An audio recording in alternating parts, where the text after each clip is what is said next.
On this Thursday, January 5th, we welcome you to Real Talk. Jesperson and Hicks with you. Slavo Cech, Sculptor and Art Hunt founder, is going to join us a little bit later on in the show. Absolutely love this guy. And, excited for this. Yeah, this is it's going to be like an inspiring hour, and we're going to get to pick the brain of who I believe to be a creative genius.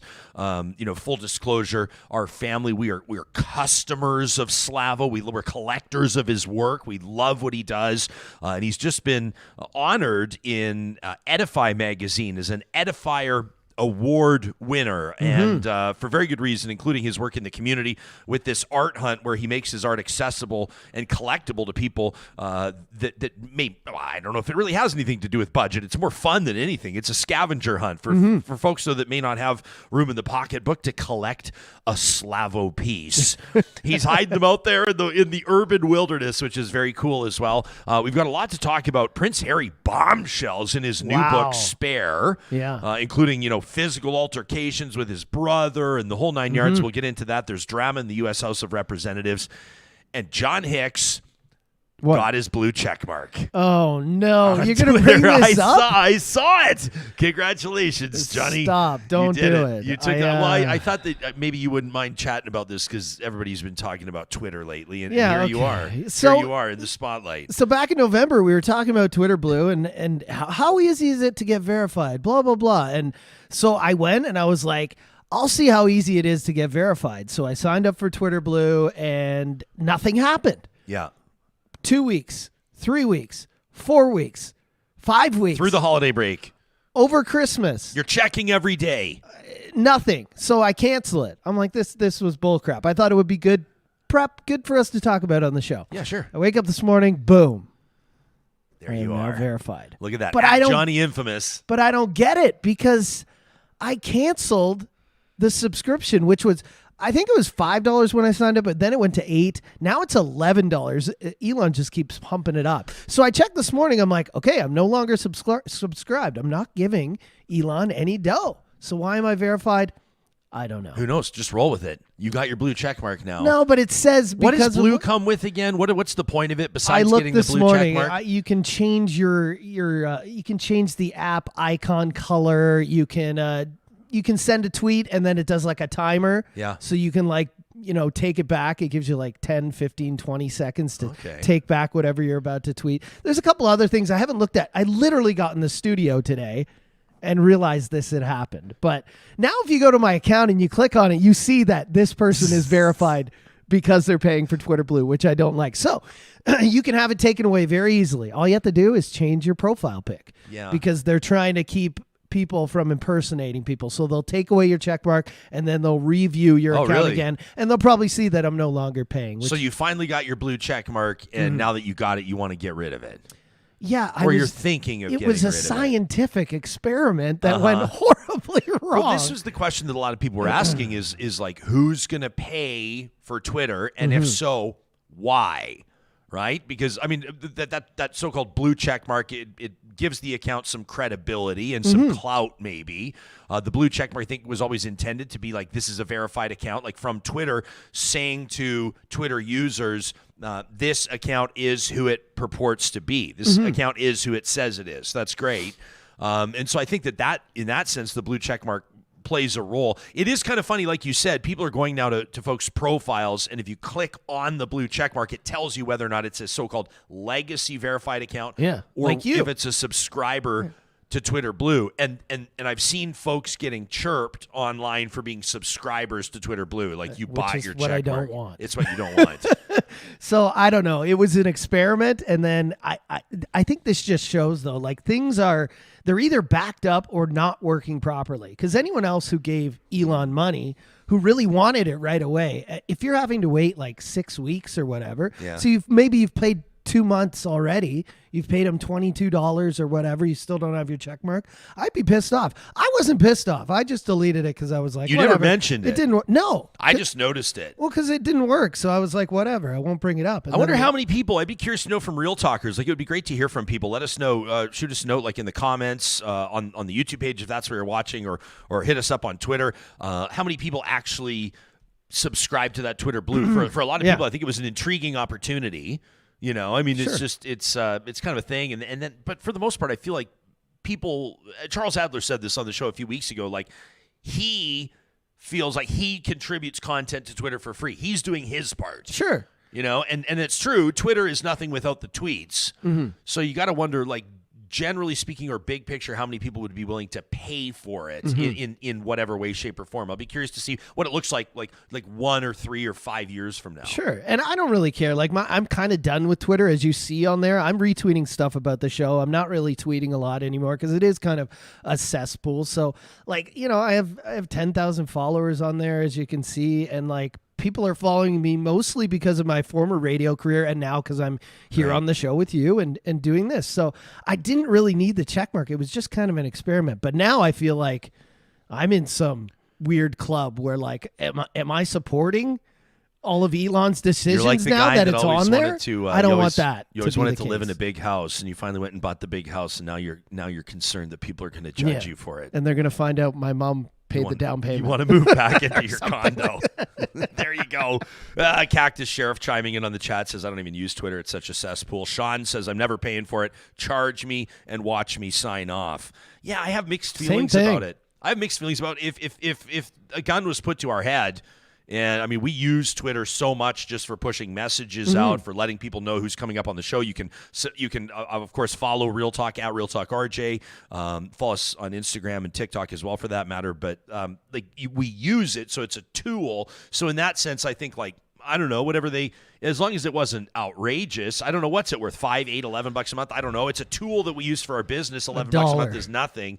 But if it's what is that? $130 a year? If it's $130 a year just for the vanity check of having the blue check mark, and otherwise there's really no difference, I don't know that the average person would really do it. I don't know. So, Justin wonders, did Johnny pay for the check? Like, once that was implemented, the blue check marks mean nothing. So that's the thing I was wondering, like...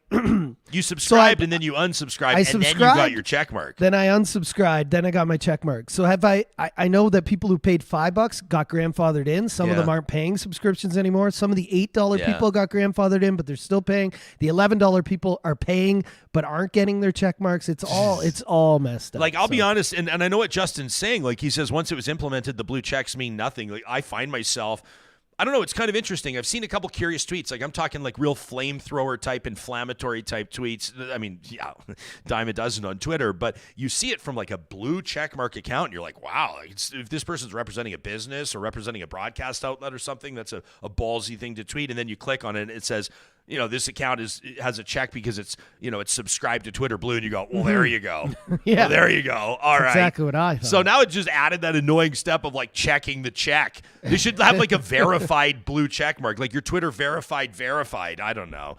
You can let us know what you think. Maybe you don't care about this at all. We'll talk about Prince Harry, this book, coming up in like half an hour. It's really remarkable stuff. And I also wanted to put something on your radar if it's not there yet. We're super excited on Saturday, February 4th.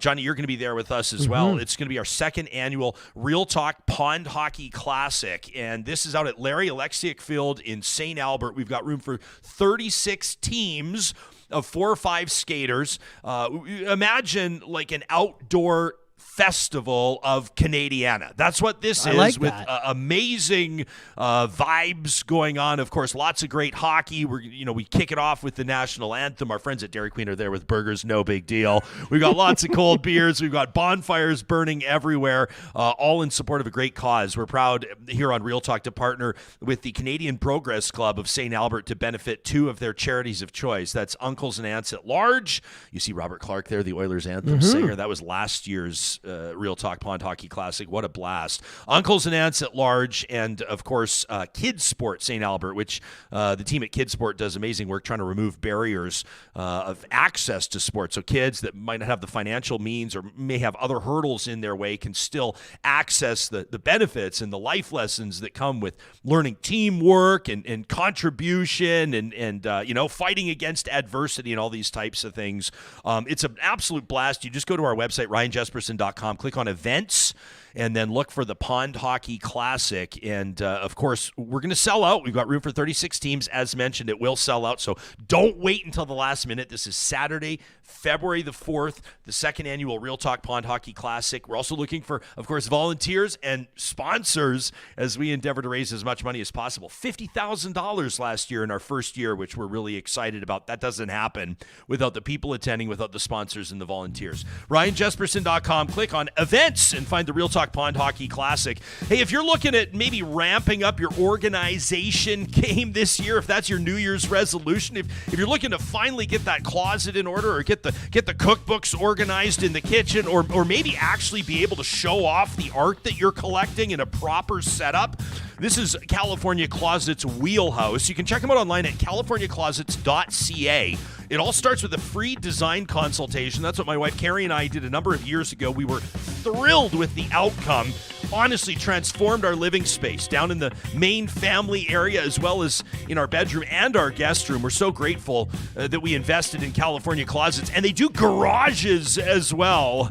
Oh, we're just getting started on that. Later this year, Johnny, a contest. We're going to be doing a dream garage makeover with our friends at California Closets right here on Real Talk. You know, we're really proud to be broadcasting out of this beautiful studio in historic Mercer Warehouse, downtown Edmonton. This place was built, like I'm talking studs out, built, transformed to a T per the design by Complete Care Restoration. Now, this is our only sponsor that hopes you never call them. But if you do, unfortunately, experience flood damage, fire damage, maybe you've got mold or asbestos you got to remove, your insurance company, chances are, is going to go with the team you ask them to go with. And we recommend you go with Complete Care Restoration. You can find them online, completecarerestoration.ca. Apex Automation is looking to bring Canada's most talented professional engineers into their fold. You know, they're leading the charge. They've tripled the size of their team in the last 3 years. Unbelievable. Why? Because they're providing intuitive, fully autonomous solutions to industry. They're giving people back their time, and that includes their employees. They open field offices so employees can be closer to their families, and so their partners, their customers, have the skilled engineers from Apex as close to the job site as possible. They've expanded into the United States, and they're always hiring. You can check out the careers link, plus learn more about what they're doing in engineering, fabrication, and automation by visiting apexautomation.ca. And Johnny, before we get to Slavo, you mind calling up that tweet from Brock Helm? I got this. I woke up to this morning. I absolutely love this. We love when you hit us up and let us know how our Real Talk sponsors are intersecting with your daily adventures. Brock says, I took advantage of that buy one, get one special at DQ yesterday. You know, the Dairy Queens of Northwest Edmonton and Sherwood Park. For all of January, you buy one box of 6 dilly bars or 6 DQ sandwiches. They're going to give you a second six-pack totally free. Mm-hmm. And Brock brings in a little controversy, though. He says, Jespo, he says, I have to agree with Johnny. The dairy-free dilly bar is better. What? He says, sorry, Ryan. I'm thinking, what are you saying sorry for, pal? Hot take. I like that. He prefers the dairy-free dilly bar to the original dilly bar. I replied to him personally. I said, Brock, we don't have to argue, pal. I'm a fan of the entire DQ lineup, but you'll be getting dilly bars and sandwiches. Buy one box of 6 for, full price. Of course, you get the second one for nada at the Dairy Queens of Northwest Edmonton and Sherwood Park all the way through January.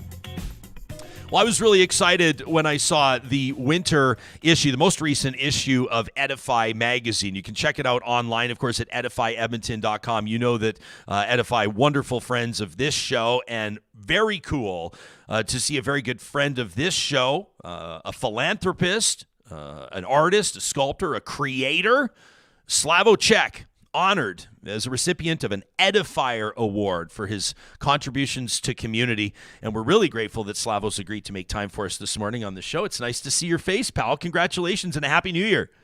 Thank you so much. How wonderful is that, hey? Oh, man. How long have you known about this and had to keep it quiet? About a month and a half, and that's really tough for me because I'm just such a blabbermouth about everything. So that was a tough one. Yeah, well, listen, Slavo. I mean, we're going to spend some time this morning talking about your art, and I want to talk about your legacy and some of the early projects that put you on the map, and the amazing charitable contributions that you've made. In particular, to the Real Talk Julie Rohr Scholarship. I know Julie, a dear friend of yours, and you raised like more than $50,000 for that. Unbelievable. But I wanted to ask you about this in particular. particular, this Edifier Award, the feature, when they write about why you received the award and your community contributions, they talk about this art hunt. And this is something that you started, if memory serves me correctly, during the pandemic, right? Yeah, I started it in September of 2020 when I was kind of getting the feel of the communities. Everyone was kind of anxious and stuck at home, and all the festivals were being canceled. And, I just sort of took a pulse of the city and thought, what kind of contribution can I make to just kind of, come up with some sort of activity event that will make life a little bit easier, a little bit more fun in a safe way. So the first iteration of it was almost like an Amazing Race style adventure where I would just post it in plain sight at a really well-known location, and the first one there would literally just grab it and run before anyone else caught them.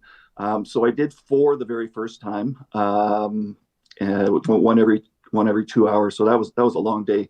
But it got a lot of media coverage and a lot of positive feedback, and it's evolved since then to kind of hide one every quarter or 4 months type of thing, and just post clues and photos of where you could find it. Yeah, I've seen people are tweeting in advance. You've got one coming up on Saturday, right?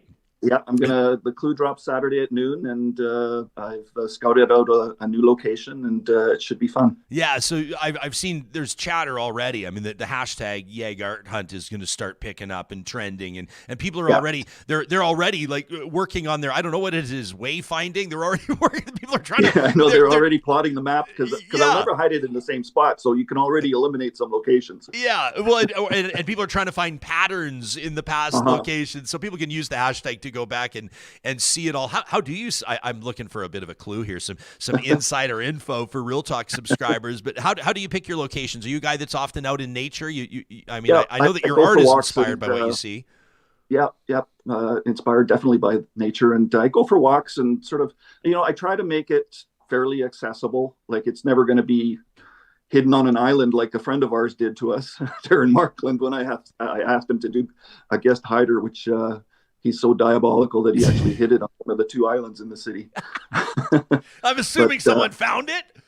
Oh yeah, no, they waded through the water, and he's still a little upset with me that I gave that clue away. I tweeted out, "No man is an island." Oh yeah, okay. Somebody figured out that hey, we should check the island. So yeah, I mean, I make it accessible, and I tried to hide it within kind of a pathway, and this one, because it's nice and snowy out, is a kind of a chrome colored sculpture, so it should blend in nicely. Evil laugh inserted here. I love this feature, and again, people can read it at edifyedmonton.com, and the Edifier Awards are bestowed upon people that have made remarkable community contributions across a number of different industries and disciplines, and it really is a wonderful work by Stephen Sandor and Trudy Callahan and their team over at Edify. But they talk about like the 30 years of your art career, right? The fact that you represented galleries in England and Montreal, and you're shipping work to collectors in Dubai and all around the world out of the same studio that you've been working out of for 30 years. But it really is like the way that your art connects with people that I think has elevated. I mean, I know you'll be the first to recognize your peers in the arts community. There are skilled artists out there, but there are some that perhaps in stature stand a little taller because of the way that collectively their work resonates with people. How do you describe the way you understand your work to resonate with people? I've seen some of the things people say about the way that your pieces move them, and I don't even know how you'd process it. It's wonderful. Well, it is wonderful. And literally the biggest compliment I get is when people message me, with a photo of grasses they see out in nature and just say, look at this, I see this, and I can see this through your eyes now.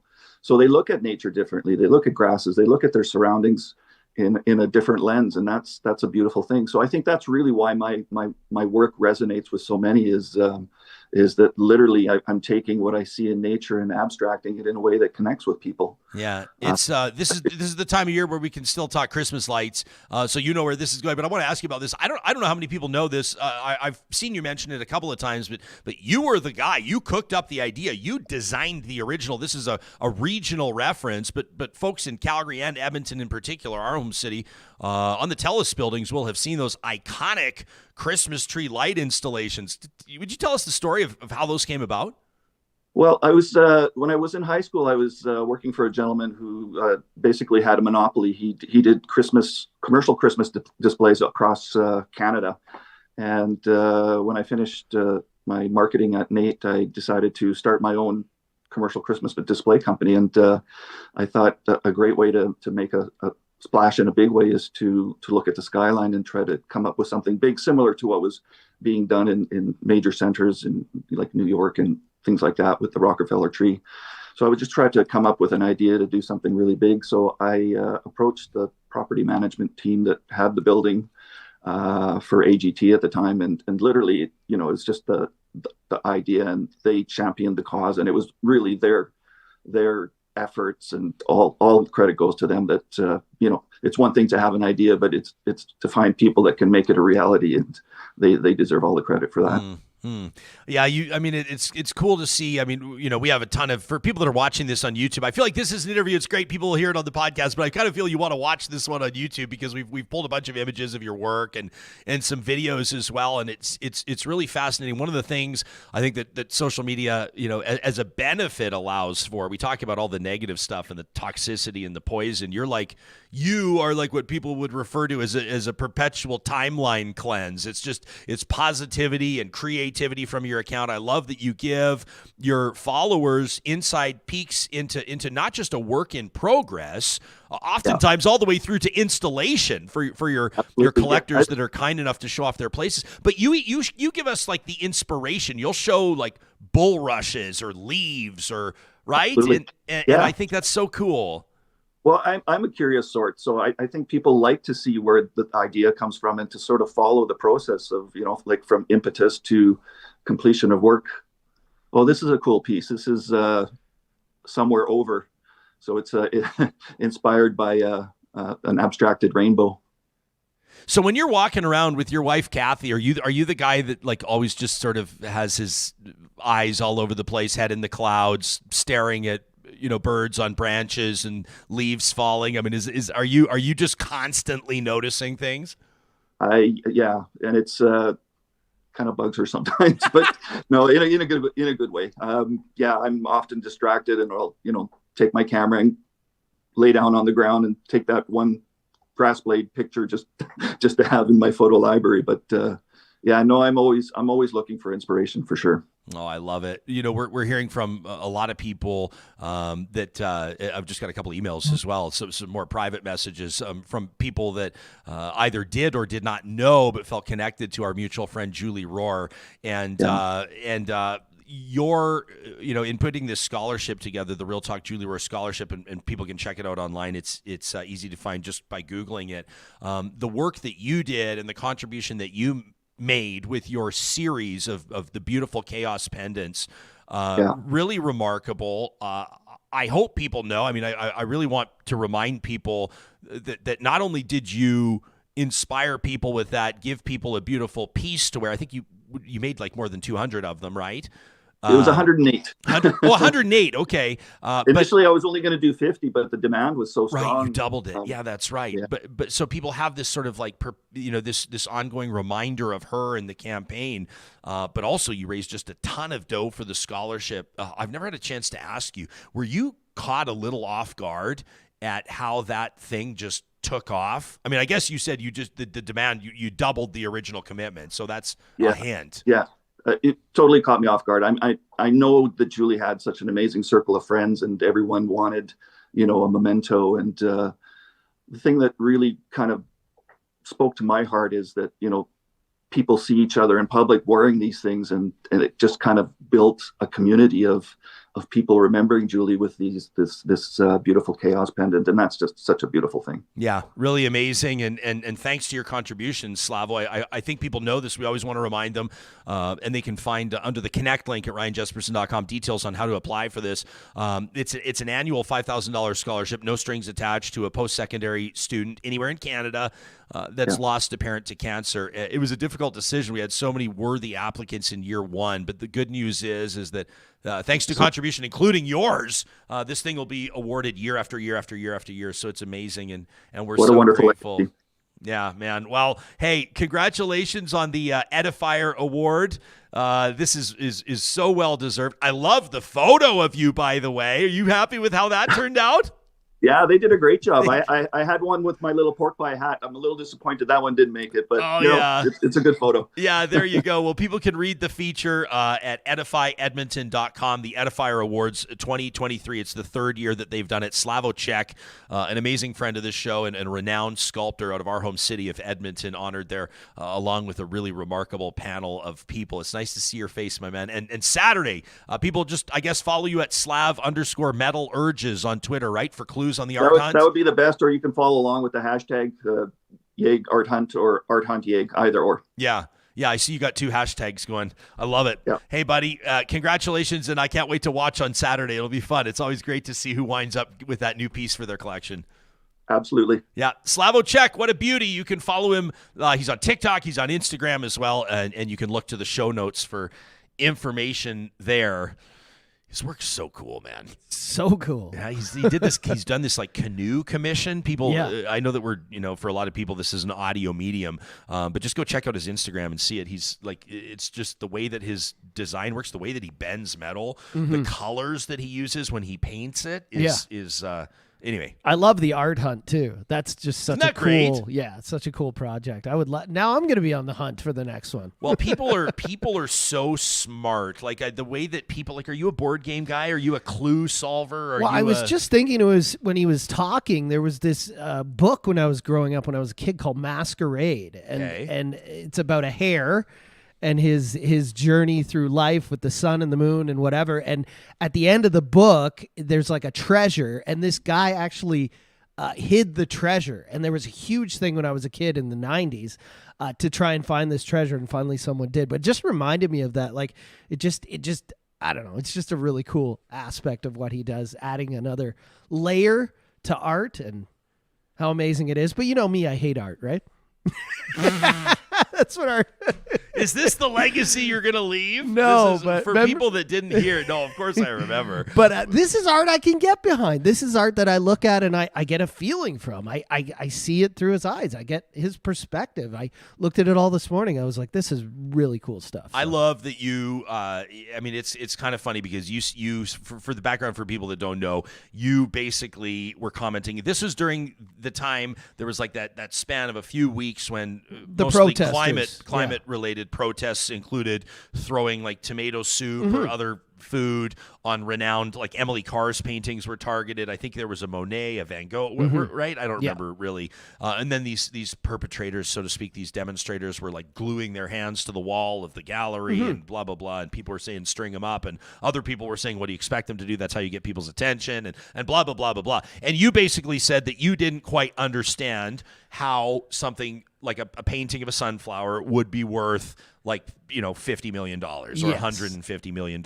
Yes. And you got piled on a little bit. I did. And you know what I've loved is that like as recently as a Christmas party I was at, people have been like, hey, you know what Johnny was saying about the painting? Like, I agree. I don't understand either. I think it's like music, right? It's so subjective. But I think this morning when I looked at his art and it resonated with me and I got a feeling, that's when I understand art. I'm like, okay, now I get it. When it hits you, when you get a feeling from it, when it makes you want to think, how did he do this? What was he thinking? Yeah. Or even when you get a different feeling than maybe the artist did. I'm sure artists love that as well. When you interpret their work in a different way. Sure. But what I was basically saying was I just didn't understand how some of that art was worth so much money. Yeah, sure. Like priceless art. Sure. And some of it doesn't invoke, I mean, yeah, the Mona Lisa, you stare at that and you're like, wow, is she smiling? Is she not smiling? Have you seen Glass Onion? Yes. The new movie with Watched Edward it over Norton? the holidays. Incredible. We won't spoil it, but the Mona Lisa plays into it. A big part in the movie. That's an amazing film, by the way. Incredible. I loved it. Incredible. Yeah, I would recommend people check it out. 2 episodes ago of Seriously. So yesterday, Supriya and I pushed one out. Every Wednesday we release a fresh episode produced by John Hicks. You can check it it out at seriouslypod.com. But a couple of episodes ago, 2 episodes ago, we were sharing some of our favorite news headlines of 2022, and one of them was that prized painting. It had been determined or discovered that it had been hanging upside down for 75 years. Yeah. And I thought that was such a great story. And I loved it too, because that obviously, not just one person, millions of people got this art wrong. Yeah. For a long time. For a and then long one day time. someone was like, hey, just flip that I'm pretty around. sure that's supposed to be the other way around. People go, well, how do you even know anyway, really? But I will continue to try and expand and refine my perspective on art, especially timeless art that I don't quite yet fully understand. And I love the passion from people that were chiming in as well, explaining to you like why in their mind a painting could be. Where like some of them were saying like the way that you would study the brush strokes in a certain painting, and if it would be from like an innovator like a Monet, the way that Monet's brush strokes sort of transformed art at that time, were like the painting is an indicator of the significance of the genius of the yada yada yada. Well, yeah, some of those pieces pushed the envelope and literally changed the way we think and people did art. So and then that, I guess it is priceless. I guess it's priceless. So there you go. Side note, I got my wife, who of course did a rendering. She did her own of the Sunflower Van Gogh. It's hanging in our downstairs guest bathroom. I bought her a paint set, full. Got her the easel. For Christmas? 17 brushes. Wow. 72 different colors of paint. So she's getting ready to because we had this conversation, jump back in and start painting again. So again, my love for art will probably grow now. I see a lot of people are doing those group painting dates. They'll like everyone sits down and usually there's some wine involved. It doesn't have to be, and everybody gets their blank canvas and paints the same thing. We've done the art date nights. Seems They're great. cool. Yeah, she's it always seems like a lot of fun. I have zero artistic she ability. blows me out of the water. I'm terrible. But then again, I'm terrible. Art is subjective, so maybe mine was Sure, better. maybe people would. Yeah, you never know. Maybe yours will be worth $100 million posthumously. It'll be long after you're dead, and all of a sudden people will be like, "We didn't realize this genius. We didn't realize."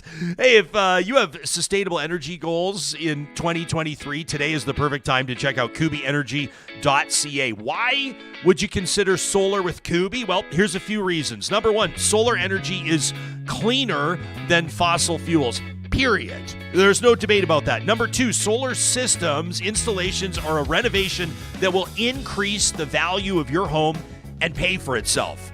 And number three, you'll be able to cut back on your electricity costs and end your reliance on energy companies and their unpredictable rates. 3 reasons to consider solar with Kubi. Here's a fourth. Quotes are always free. You go to kubienergy.ca today. Allow them to provide a solar energy solution that'll power your life.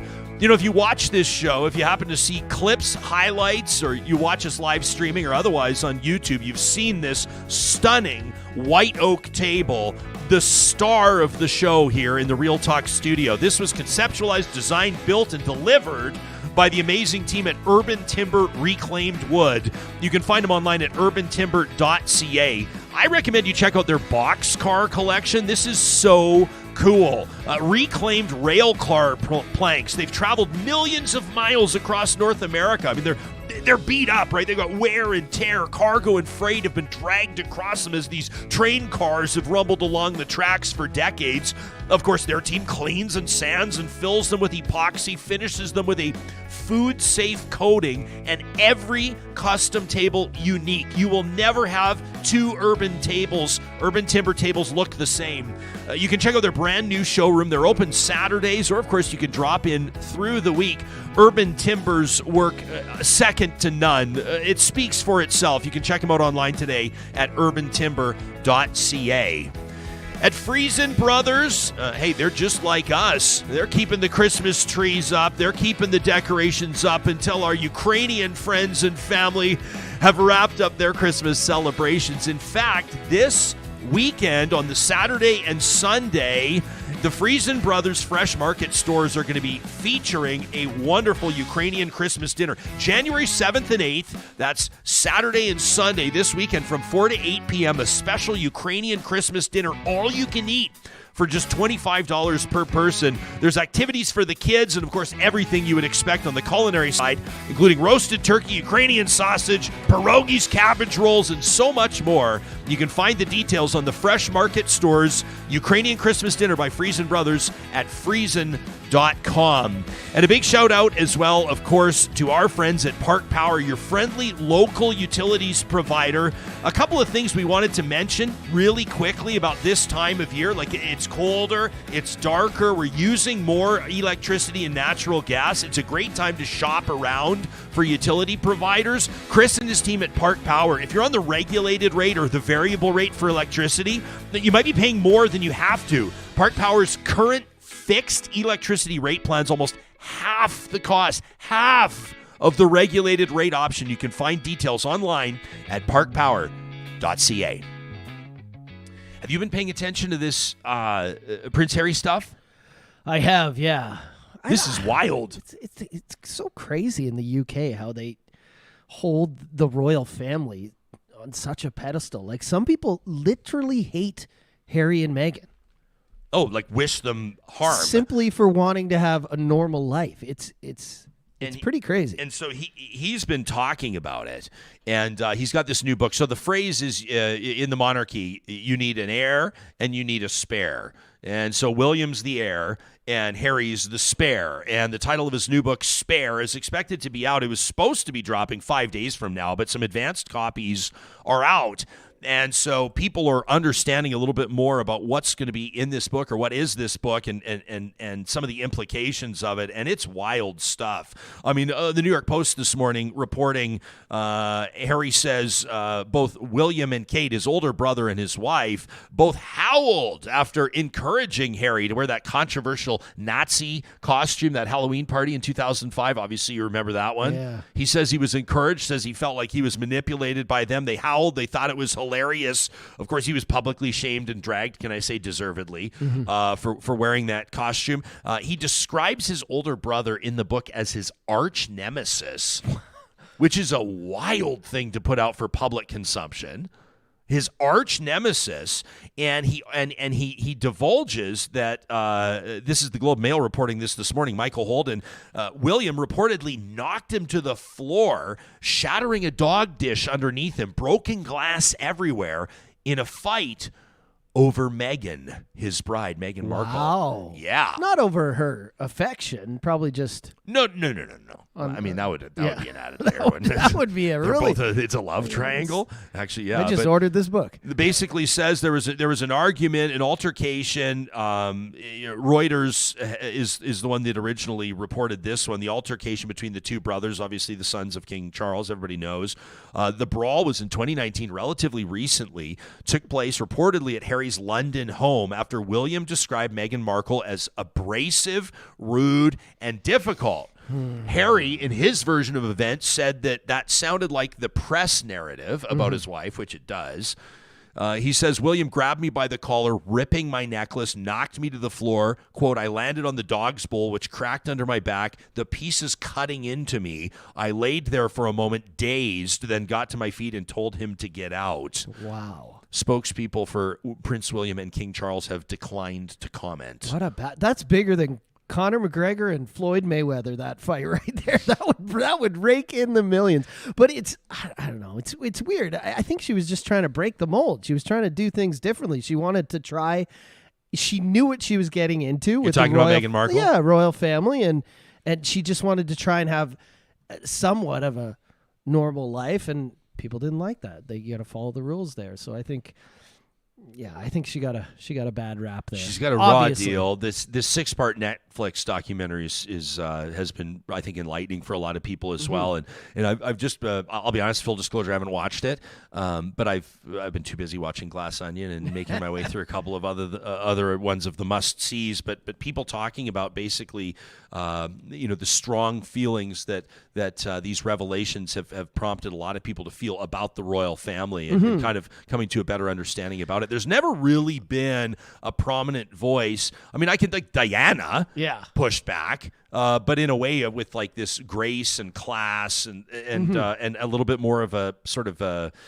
She was like the queen of shade, you know what I mean? But whereas Harry, like the memoir and the sit down and the documentary and the interviews, like I think he tried to put it out there. He wanted to be, transparent about it. But Meghan, Diana, the West loved when those women pushed back, right? But in the UK, like if you look, the headlines, they're not even really split. It's like 60-40, and there's a lot of horrible, horrible things printed about Meghan that I don't know if they're true or not, because UK, if you look at some of their press, it's almost like tabloids, some of it. But there's still people to this day on Twitter. I saw some guy get in trouble on Twitter last week, just still stomping on Meghan's head. Like, well, and the racism at play too, right? Yeah. Like it's got to the point where I think a lot of people, you wonder if we talked yesterday about the Cleveland Browns and football fans and how people wrap their minds around these celebrities that fall from grace. A quarterback, accused credibly by more than 20 women of sexual misconduct during professional sports massages and things like that. And you look and you talk about how like some folks, the power of celebrity or the power of whatever it is, the way that some people can justify an allegiance to someone, and you see that at play with the royal family as well, right? I don't get it. Yeah, it's pretty wild. The allure. And then there's what's going on down in the U.S. House of Representatives. We have to talk about this. I mean, we won't spend a ton of time on it, but like this is unbelievable. The U.S. House of Representatives, like American lawmakers, are essentially handcuffed right now because the Republicans can't get the numbers that they need to name a speaker. And Kevin McCarthy wants to be the guy, but this Freedom Caucus, the House Freedom Caucus, these are the sort of the ultra right wing of the Republicans who now control the House, obviously, the Democrats, the Senate. But they can't get the right wingers on board. And so you've got like Matt Gaetz and Lauren Boebert who went toe to toe with Sean Hannity last night. Once you have like Lauren Boebert calling out Sean Hannity or Sean Hannity calling her out or her calling out Donald Trump, then you start to go, there's trouble in paradise for the GOP. So here she was, Congresswoman Boebert, last night on the floor. She's calling out who she describes, Trump, obviously her favorite president, but she says that the 20 or so of them that are denying Kevin McCarthy the 200 plus votes that he needs, this like sort of faction, she says they're in the right, everybody else is in the wrong, including Trump. Pretty remarkable. Let's stop with the campaign smears and tactics to get people to turn against us. Even having my favorite president call us and tell us we need to knock this off. I think it actually needs to be reversed. The president needs to tell Kevin McCarthy that, sir, you do not have the votes and it's time to withdraw. And with that, I yield. Thank you. You hear everybody like, woo! Woo-wee! Because, of course, I think everybody there is expecting it's either going to be Trump or maybe Ron DeSantis that'll be the next Republican president, they're hoping. And so there you have it. Did you happen to see the Hannity clip last night? Like, he went at her. Yeah. Not happy. There's so much craziness. And some people calling for, like, Jim Jordan should be speaking. Like, it's just, it's a farce down there. This House Freedom Caucus, though, has made life difficult for speakers in past as well. And so this is something where, sort of remains to be seen how this will play out. I want to credit the New York Times has done great reporting on this. Luke Broadwater, if you subscribe to the New York Times like we do at nytimes.com, you can sort of get a better sense of the implications of this. You go, okay, well, who cares? This is political posturing and infighting, and we see it all the time.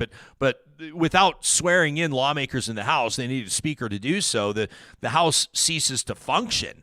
And so that means that lawmakers can't help constituents. They can't get classified briefings. It essentially becomes a real problem because they can't respond to emergency, to crisis, right? No rules adopted, so the legislative process can't move forward. No bills passed. No resolutions adopted. They can't pull witnesses before committees, and they can't set up operations again to do the jobs that they were elected to do. And so returning lawmakers have actually lost security clearances, like cards and fobs aren't working. They're not getting private briefings from military, intelligence agencies because they're not officially members of Congress until they're sworn in. So this is going to be something where obviously there will probably have to be some concessions made, but it's something that we pay attention to. You see these storylines happen. I mean, I don't know. It's a bit of a loose comparison. Pardon me for a moment, but But to compare it to something a little closer to home for us, you remember those 17 members of the Legislative Assembly, the MLAs in Alberta, that signed that letter calling out their then party leader, Jason Kenney, for his COVID measures, right? And these were largely speaking, rural MLAs, United Conservative MLAs that sort of formed this entity. And it'll be interesting to see under new leadership, Danielle Smith, what happens and how this starts to look with the United Conservatives over the next 5 months or so leading into the next provincial election that's set to happen in May of this year. If you missed our conversation yesterday with Philippe Fournier, he's the founder of 338 Canada. He's a poll analyst and a political pundit. You make sure you check it out wherever you get your podcast. That was the January 4th episode of Real Talk. He gets into some of the polling and his speculation, his view from Quebec on what he thinks is going to happen in Alberta. Of course, we talked about it with Charles Adler as well on Tuesday on the 3rd of January in that episode. So if you're looking to get caught up, you can do so. Coming up this Friday, tomorrow, our Real Talk Roundtable presented by Urban Timber. I'm excited about this. I don't yet know if they're going to appreciate us calling it the Fringe Roundtable. I don't know if we'll call it the Fringe Roundtable, but everybody's talking about this two-horse race in Alberta politics. The United Conservatives, led by Danielle Smith, the NDP, led by Rachel Notley. There are other political parties out there, and we're going to welcome 3 party leaders outside the big two to our Real Talk Roundtable presented by Urban Timber. That goes tomorrow. Really looking forward to it. 3 Alberta provincial political party leaders not named Danielle Smith and Rachel Notley will form our Real Talk Roundtable tomorrow. If you have a question you'd like to ask about their vision, about their policy, of course, you can send us an email to talk@ryanjesperson.com or just tune in live. We'll be streaming. Of course, the show goes at 8:30 Mountain, 10:30 Eastern, and you can hit us up with questions. I'll keep an eye on the live chat as that roundtable unfolds. I'm expecting a good one. These parties, if you're not if you're not elected, if you don't have a seat at the table, it's really hard to get people's attention. Of course. It's hard to get media coverage. It's hard to get on the front page. It's hard to get those clips that resonate, that get the tens of thousands of views. And so we wanted to give Real Talk subscribers, number one, an opportunity to learn a little bit more about these other parties and to get more of a sense about what makes them tick. Like party fundraising in Alberta, as an example.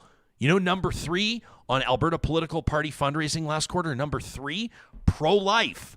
Wow. Pro-life is number 3, like more than the Alberta Party, more than the Alberta Liberals. We're going to check in with Alberta's Green Party leader. I think that's going to be interesting. Do they face an uphill battle? I don't know. I mean, Albertans seemed to wake up when the eastern slopes were threatened by coal mining last year. You can't say Albertans don't care about the environment. That would be a lazy and inaccurate statement. They definitely do. But the Green Party gets a rough ride out here. They do. Sure. You're right, 100%. And so we're really looking forward to that roundtable. That's coming up tomorrow on Friday, the December 6th episode, January 6th episode. Did I say this? Oh, my goodness. January 6th episode of Real Talk. Every time you say January 6th, you just think of the House. I was just the Capitol under attack, don't you? Maybe it's like a mental block. I'm trying to steer clear of saying January 6th, maybe. I don't know.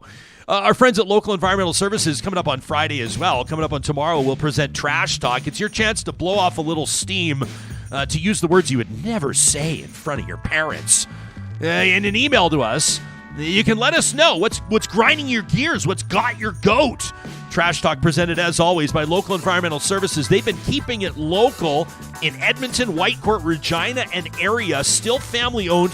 A quarter century. They've been doing business, elevating service, elevating the quality of their support for local causes, and, of course, dropping prices for their customers, working in retail, industrial, agricultural applications. You can request a quote today with Local Environmental Services at localenvironmental.ca.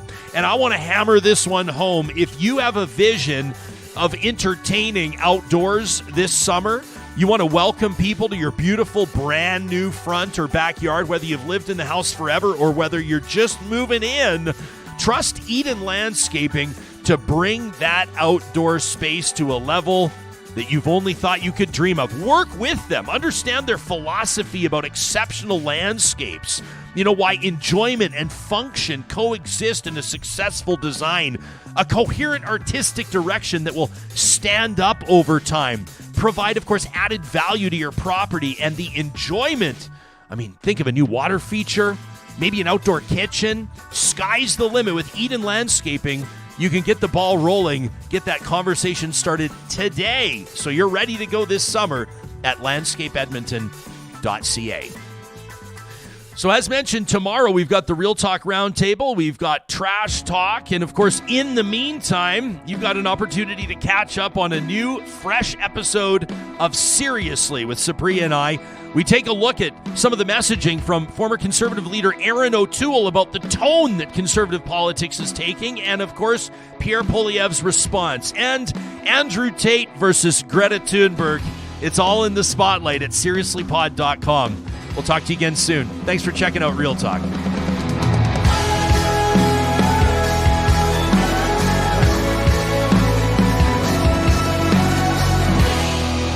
Real Talk is hosted by Ryan Jesperson, executive producer Josh Dunford, technical producer John Hicks, general manager Katie Cook-Chivers, account coordinator Lawrence Derlego, human resources Lena Shepard, website design Mike Johnston, voiceover by me, Carrie Skelton. Real Talk's editorial board is Supriya Dwivedi, Ahmed Ali, Brandy Morin, Ann Castleman, Corey Hogan, Harman Kandola, Catherine O'Neill, and Chris Henderson. Member Emerita, Julie Rohr.